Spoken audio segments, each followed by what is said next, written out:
3 businesses recommended by God in the Bible for Christians.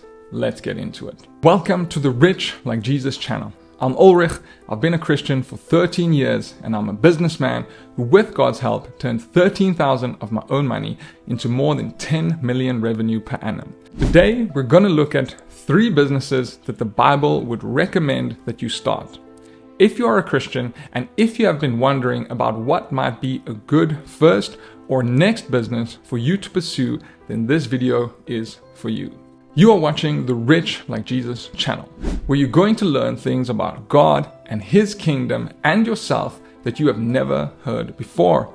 And it will completely change your life if absorbed and if implemented. I know that it's completely changed mine. So, who would have thought that the Bible can teach us about what the types of businesses are that we can start? I certainly wouldn't have if it wasn't for my mentors. But once we stop reading the Bible the way we were taught when we grew up, as a religious text about right and wrong, and rather start to read it as God meant it, a book on how to live a blessed and successful life written by the author of life, God, then you start to get so much more out of this book. So let's jump into it. The first verse that tells us what type of businesses to start is this. Ecclesiastes 11:3. If the clouds are full of rain, they empty themselves upon the earth. And if a tree falls to the south or the north, in the place where the tree falls, that's where it will lie. Very interesting, very insightful. This verse tells us that in life there are signs that give us indications about what is going to take place, signs about what's going to happen, and we can use those signs to prepare for what is going to take place on the earth and take advantage of it. So, in the .com era, it was time to make money with online businesses. And this can still be done, but it's much more saturated now and more difficult to make money from it at the moment. Then we had the crypto times, which is still sort of going on, coming and going in waves. But in the peak times, we see that there is just a lot of money being thrown at crypto, and it's sort of easy to make money in this space. But what era are we stepping into next? It is, of course, the era of AI, artificial intelligence. And I tell you that the gap between supply and demand is massive. In the next 5 to 10 years, businesses will require so many AI solutions, experts, and technologies to stay competitive. But the supply of companies who can actually provide these services will be lagging behind. It's already lagging behind today. The same thing happened in the early days of social media. Today, social media managers are everywhere. When companies started to realize that they needed to get into social media to stay competitive and that they needed to start using it, there was not enough supply of social media managers. This is the first clue from the Bible on what business you can look into starting. Remember, there are many aspects to AI. You don't have to become an AI developer, coder, to make money from the AI wave that is taking place. But money to be made, there definitely is and will continue to be. I mentioned this as the first of the businesses that we will go through because I believe that this is the one with the most potential for you and the one with the biggest gap between supply and demand, and I strongly and highly recommend this business. Many Christians also ask me, what does God think about AI and automation? Is it the end of things? Is it the dawn of the Antichrist? Well, not really. Not according to the Bible. I'm not saying we are not at the end of an era, a God-ordained era, but I'm saying that AI is not mentioned in the Bible as an indication of the end of an era. We have had many automation revolutions in the past. The ATM is a robotic solution. The washing machine is a robotic solution. The calculator is a robotic solution. The printing press is an automation solution. It is in mankind's DNA to automate things. And even God automates things. Let's look at this verse from Genesis. Genesis 1:24-25. God said, "Let the land produce living creatures according to their kinds, the livestock, the creatures that move on the ground, and the wild animals, each according to its kind." God is not creating every animal. Yes, He is the life of all things, but He has automated nature to multiply by itself. And He's automated many other things in nature and in us humans. They are automated by God. God is the mastermind of automation, and we are like Him, and we automate things. So go forth into AI, knowing that you as a Christian have the mind of Christ and that you should dominate this industry. Let's move on to the second business that you can start. Let's look at a Bible verse for this. 1 Kings 4:29-34. God gave Solomon wisdom and very great insight, and a breadth of understanding as measureless as the sand of the seashore. Solomon's wisdom was greater than the wisdom of all the people of the earth, and greater than all the wisdom of Egypt. He was wiser than anyone else, including Ethan and Ezrahite, wiser than Heman, Calcol, and Darda, the sons of Mahol, and his fame spread to all the surrounding nations. He spoke 3,000 proverbs, and his songs numbered 1,005. What does this mean for you? Solomon was a content creator. We read his content even today. Can you believe that his proverbs that we read in the Bible made him money, vast sums of money? Do you know that Jesus even quotes these proverbs of Solomon? So what does this mean for us? The second business that can make you a lot of money is the business of content creation, which is a God-ordained and God-approved business, and it's as old as time. 1 Kings 3:28, talking about Solomon's wise judgment in a dispute between two women. All Israel heard of the judgment the king had rendered, and they stood in awe of the king, because they saw that he had wisdom from God to administer justice. Solomon made sure that content about what he had done was going out into the world.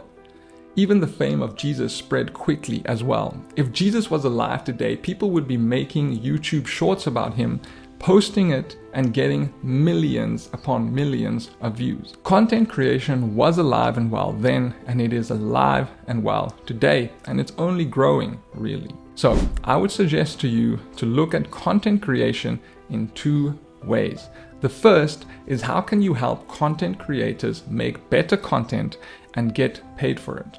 Better content is content that attracts more attention, as it's an attention economy game. So if you can edit videos better, if you can ghost write better, if you can make better thumbnails, if you can write better video scripts, if you can set up YouTube studios, if you can do better YouTube SEO and so forth, the list is a long one, then there are just so many customers to serve in this industry, and I do recommend it for you. But there is a second way that God is calling and encouraging Christians to participate in the content creation economy, and that is by actually creating your own content. In each of you there is light. John 1:1-5. In him, Jesus the Word, was life, and that life was the light of mankind. Then the Bible says that God does not put a light under a bed, but puts it up to give light to the whole house. Matthew 5:15. God really wants Christians to be at the forefront of this content creation era. You should be spreading the ideas of God throughout the whole world. Unique solutions that He has given to only you. He wants you to get it out there and not hide it and get paid for it. So I encourage you to start building your personal brand today, because one greater than Solomon lives in you. So those are two ways to change your financial life: through content creation, through the content economy, and through getting involved in artificial intelligence and the artificial intelligence economy. Now, let's look at the third option. This third option is also straight from the Bible. I will use 3 Bible verses to expand on this point. Proverbs 31:24. She makes linen garments and sells them, and supplies the merchants with scarves. Matthew 6:31-32. So do not worry, saying, what shall we eat, or what shall we drink, or what shall we wear? For the pagans run after all these things, and your heavenly Father knows that you need them. The last one, 2 Kings 4:7. She came and told the man of God, and he said, "Go, sell the oil and pay your debts, and you and your sons can live on the rest." These are but 3 verses in the Bible out of many, many, many others that talks about goods being bought, sold, and sought after. The practice as old as time itself, to become a merchant. This is how I changed my financial life completely, by buying and selling health products. And it is the practice of being a merchant that showed me being in business is very simple and very easy. Find something that people want, but that they do not have the energy or knowledge to obtain themselves. You then find out how to obtain it for them, present it to them at a price of your choosing, and they start buying. Doing this is easier than most jobs, I can tell you that. Third business suggestion straight from the Bible is for you to become a merchant, whether it's a merchant of physical goods or of digital goods. Become a merchant by finding products that have a demand but no supply, and then become the supplier. This can be done as simply as looking for things that sell well on Amazon but that are not available in your local place of residence or even in your country. Then you find a way of bringing that product into the country or manufacturing it, and you sell it. Never put a lot of money on the line in the beginning. Always do a small proof of concept before you start spending big money. And even then, grow small and gradually until there is enough proof of demand and proof that you now need to plow more money and grow much quicker. I know people like overnight successes, and God has done that many times in the Bible, but Proverbs also says, "Wealth gained hastily will dwindle, but whoever gathers little by little will increase it." Now, this is a warning. I've personally showed people how to do what I'm doing. People who know that I've made a killing doing what I'm doing, but still they have not gone forth and done what I showed them to do. And I say this statement because if you do not choose one of these businesses or another business that God has put on your heart, if you don't do anything, then your life is going to look the same tomorrow as it looks today, and next year it will still look the same as it looks today. But I know for a fact that if you put time and effort into any of these ideas, you will be successful. God will help you because His dream for you is to live in abundance and not in lack. Now, there is a secret to being successful or being fruitful, as the Bible will put it. A secret you should understand because it will help you a lot as you undertake to start any of these businesses. You can watch that video here. Have a good day.